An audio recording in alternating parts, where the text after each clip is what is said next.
Hi everyone, my name is Michi Ferreol and I was actually one of the original camp co-founders back in 2012, which is so long ago now, but I am so honored to be joining you guys today as one of your speakers for your month-long camp conference.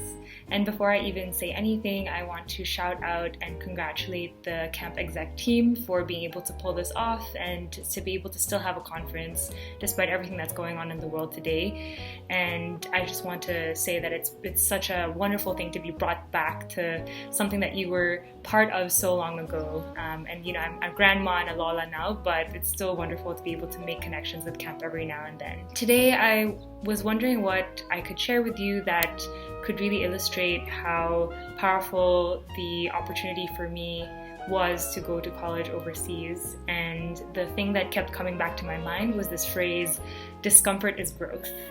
And it was the phrase that I kept repeating to myself over and over again, back when I went to high school, to all the way to college, to now working, and back to graduate school again. Like, this is the phrase that I consistently return to.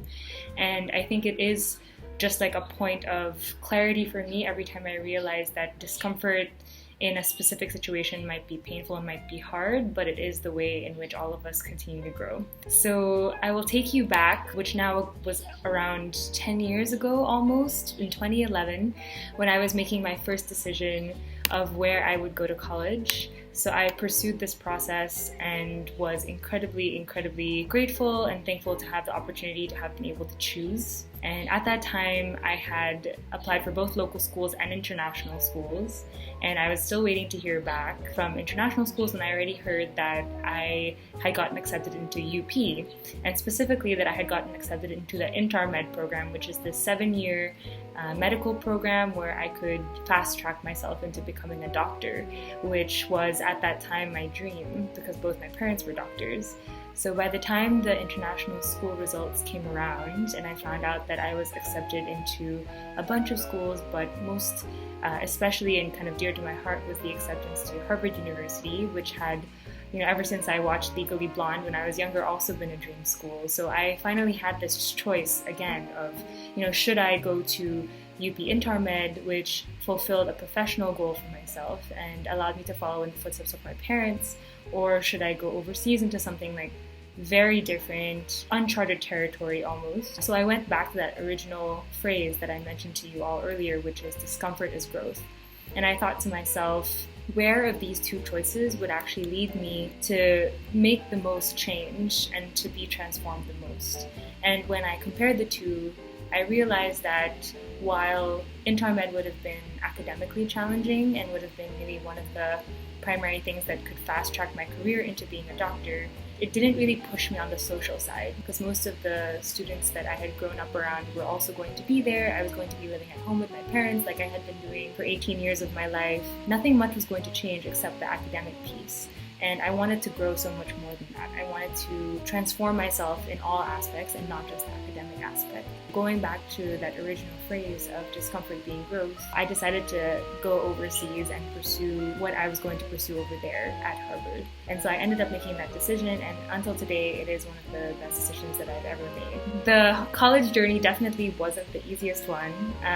From being here in the Philippines to being taken care of, being fed consistently, someone doing your laundry for you, being driven to and from your different excursions and activities with friends. All of a sudden I was alone and by myself. So the journey was rough, but again, I think it was one of the things that actually pushed me and challenged me to be better than I already was. I remember having to do my laundry in the middle of winter and having to carry my really heavy laundry basket outside. I remember having to go to the doctor by myself when I was sick and actually pick up the medicines by myself. I remember having to arrange all of my travels, whether it was like Thanksgiving or spring break, and all of that really helped me become more independent and come into myself as a fully grown person. One of the things that I remember keeping in mind, especially as I thought about what I wanted to do for my summers when I was in school, was to really try to push myself to have experiences that I don't think I would have ever encountered if I had stayed here. The first examples that I could think about, which is actually shown in this photo here, is going to Tanzania in the summer of my first year of college to help a health nonprofit launch their online patient registration system. So here you can see me teaching two ladies how to use that system. And I had never been to Africa before that. I knew nothing about the continent and the people, and I came out of that summer feeling like I knew a little bit better about the world, but also more importantly, a little bit better about what actually truly interested me. Because what interested me was not necessarily what we were doing on the medical side, but what we were doing on the social side, how we were helping and training the doctors and nurses, how we were also helping communities get around digital health and educate themselves around the digitalization of the different products they were dealing with. So that was also a big learning for me. So I was pushed on both a personal reflection side and also a career side. A couple other of the big realizations and learnings that I had in college were I actually wasn't interested as much in becoming a doctor, but around the issues around equity, race, poverty, and justice that kind of surround healthcare and all other things for that matter. And because of that, I ended up majoring in sociology. I also appreciated the ability to help underdeveloped communities thrive, not necessarily being a doctor itself, but that aspect of becoming a doctor. So I gave up being pre-med and I actually ended up going down a pathway to education instead. I also realized that I had so much to learn from innovations in other countries. I did each of my 3 college internships in 3 different countries. Starting with Tanzania, then the UK the next year, and then the US the year after. And because of that, I feel like the world opened up to me so much more. Also, of course, on the social side, I became a prouder and stronger Filipino because people would ask me where I was from and they had never been, so I would have to describe what our country is like, and it made me so much more excited to be from the Philippines and be the Filipino in that setting who could represent the country in a diverse group. I also learned how to talk to people from different pathways of life, people who had grown up in completely different circumstances, people who had grown up in completely different cultures as well. And that's today is a skill that I use every day at work, actually, to be more effective with my teammates and colleagues. And I think the final but also most important thing that I took away from this time in college was that I became more confident and I learned how to take care of myself, as I mentioned earlier, around doing super simple things like laundry, or even cleaning my room, to then the bigger things like being able to structure my travel schedule for myself, or being able to put together taxes and do all of my doctor's visits by myself as well. And I think the combination of all of that really helped me to realize that while it was painful and while I missed home consistently, it was a hugely transformative experience that I would not be the same today without. Now, thinking about the years after college, I realized that there was so much that I had to be thankful for and so many people that I really needed to pay it back to because of what role they had played in my journey. And primarily there were the educators, the guidance counselors, my parents, people who had really ushered me to pursue life overseas and live my best life there.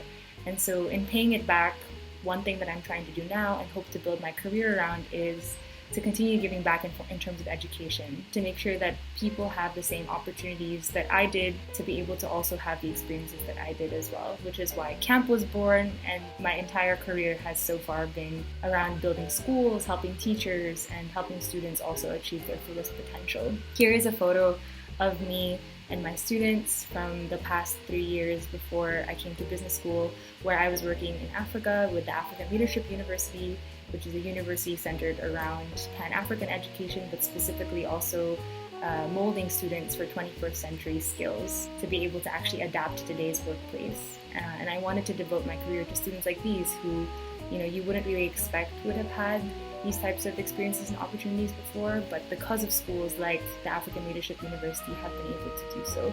And I consider myself incredibly lucky to have been part of building that environment for these students. So as you think about where you want to go for college, whether that is here or in the United States, in Singapore, in the UK, in Australia, wherever you might end up, I really do encourage you to think about whether this will push discomfort for you, because discomfort is growth.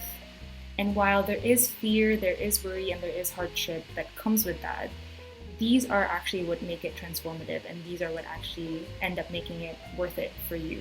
If you're not scared, then the experience won't change you. If it's not hard, then it won't be worth it then, because everybody would just do it. And if you don't manage to take a jump, then you'll actually never learn how to fly, right? So there's nothing to lose in this entire thing. All you have to do is give it a shot and you will find a way to learn something new from that situation about yourself, but also about like the world and about others. 2-3 weeks ago, I sent an email out to all of our past camp mentees so far, just asking them how life has been, telling me a little bit about their stories since they interacted with us as part of the mentorship program. One of the things that I actually noticed in everyone's responses is that even though some folks did not end up going abroad for college, they said that even just the process of applying was helpful for them because it helped them understand what they truly wanted and what really motivated them, and also opened up their eyes to other opportunities that were available beyond Philippine shores. So even if you're not sure, I say take a leap and go for it, because you'll never know what you learn along the way. I'll leave you with this quote: "Discomfort is the price of admission to a meaningful life." Without pushing myself to these areas of discomfort, I don't think I would be the woman I am today, and I don't even think that organizations like CAMP or the African Leadership University would have existed, because the people who started them would not have pushed themselves to try something difficult. Go find your place of discomfort, and I'm excited to see where you end up. Thank you, and don't be afraid to reach out to me if ever you need anything or if ever you have any questions.